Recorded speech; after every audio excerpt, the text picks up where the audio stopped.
Desperate for a better way of life, Jamaicans are willing to risk their lives, I'm told, by whatever means necessary as they seek to flee from violent crimes, poverty, and other negative or life-threatening situations. Here with us this morning to discuss that is a gentleman who's been serving communities for several years. He's the Chief Executive Officer of an agency for inner city renewal, and you would have heard him on Smile Jamaica many times. Dr. Henley Morgan is with us. Morning, sir. Welcome. Morning, sir. Good morning, Neville. Good morning, Dahlia. How are you, sir? I'm doing as close to perfect as a human is allowed to. Oh, fantastic. Any better than this, you're into eternity, and I'm not ready for that yet. Fantastic. You just heard what I read. Yes.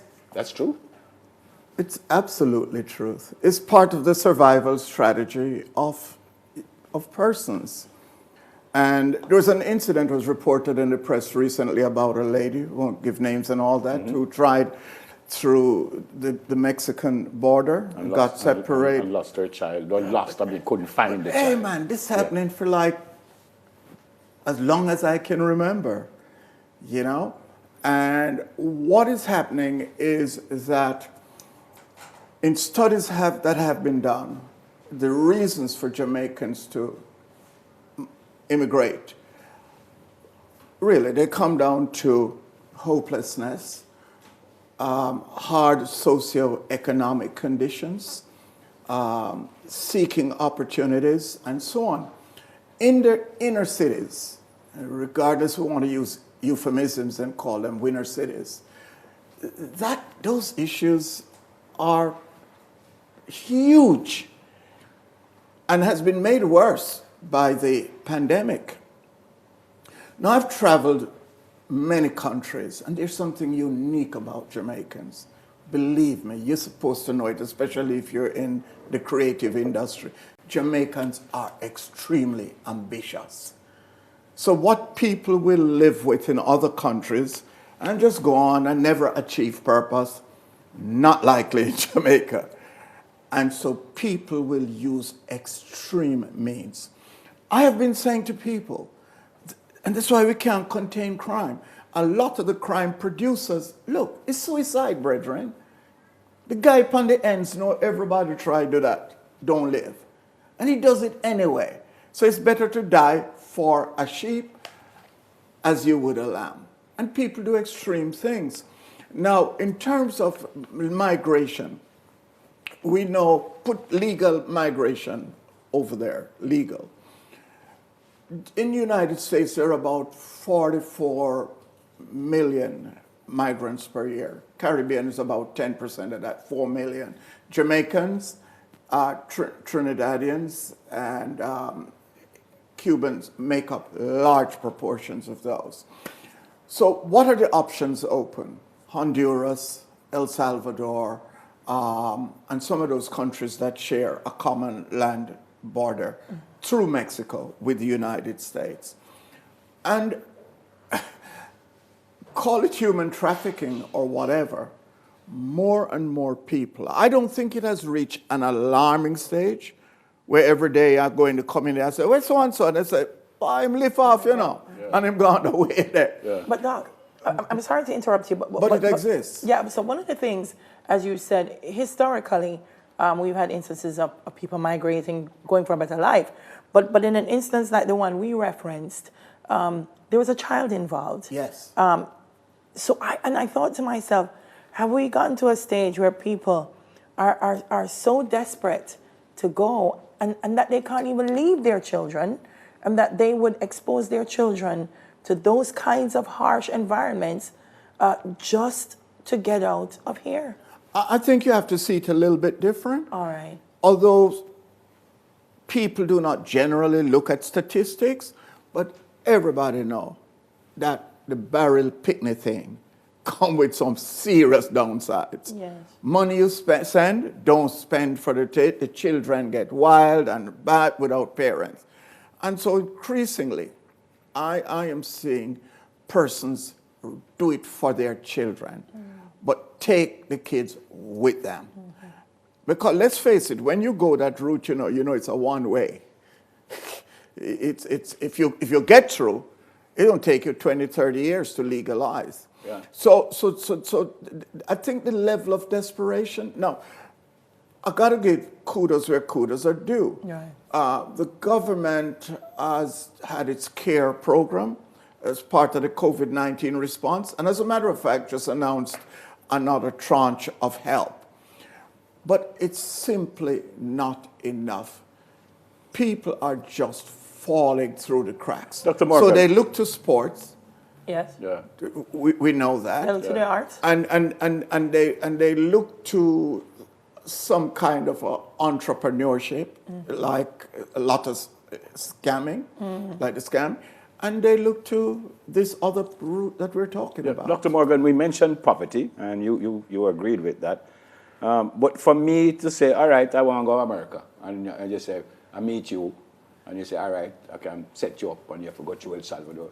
Where I get the money? Because it can't be you alone doing all of this. And it's probably about $300,000 I read, but it can't be you alone because you have to set me up with a boat person. It's one of the mysteries, equal to how a guy shoot gun all night, and tomorrow him look for me and say, well, go on, what you can do for me? Yeah. You know? But where they get $300,000 from? Brethren, I'm a man of God. I'm in church, and we're preaching, and you don't see a person don't have no money, and they get through, and tomorrow them fly. Oh. I don't know. Call it a miracle. I'm a man of God. But people will find the money that will open the key, be the key to their future. Yeah. And the desperation, though, allows them to fall into the hand of some vicious people. Yep. You know, there are Jamaicans going through Haiti, Trinidad and Tobago, Cuba. Those are the main things. They go on a rickety boat. Jamaicans who afraid of water, although the island is... That might not even make it. Yeah, and when, not only don't make it, when the boat reach offshore the U.S. and you see the land of promise, I say, come on. the man pull a gun and say, who can swim? Jump.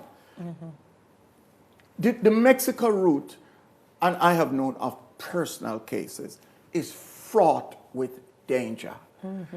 Because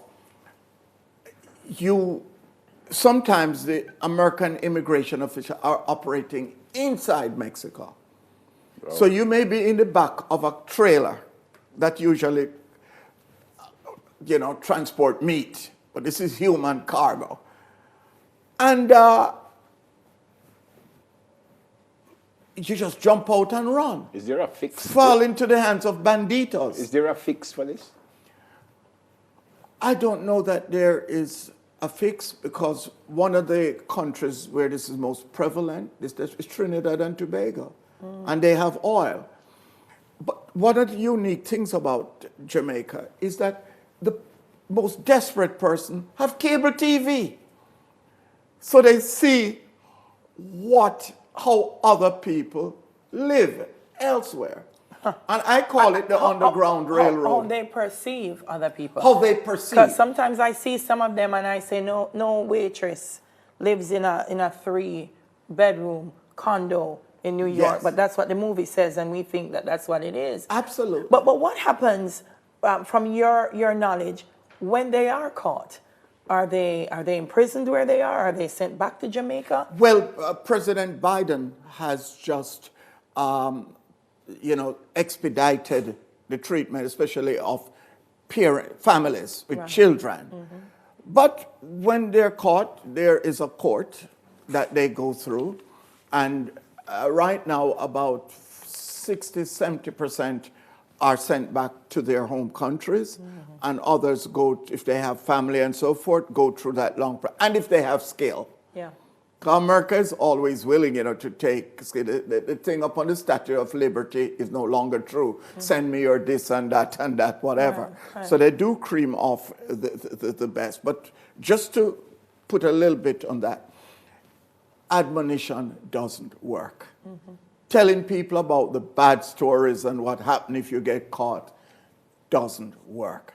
The Jamaican is a very independent person. He may say it happened to him because or so, but that's not going to be my fate. Yeah. I am smarter. I can beat the system. Yeah.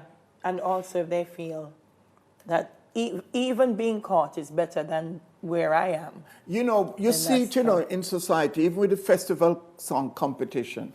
I run a studio in Trenchtown, Yes. And I'm still learning, trying to learn the bus mentality.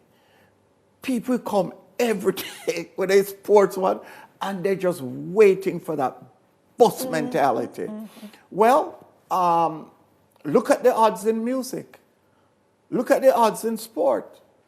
Aren't that really now have a young footballer that, bam, it just lights up the community and everybody. The odds are small. So this is just another route for people who may be hopeless. Yes. Either throw away their life through taking up the gun, or they go on the underground railroad. Very sad, very sad. Good to see you, sir. Very sad. We've been speaking on Zoom for a while, so it's great to see you, sir. Blessings.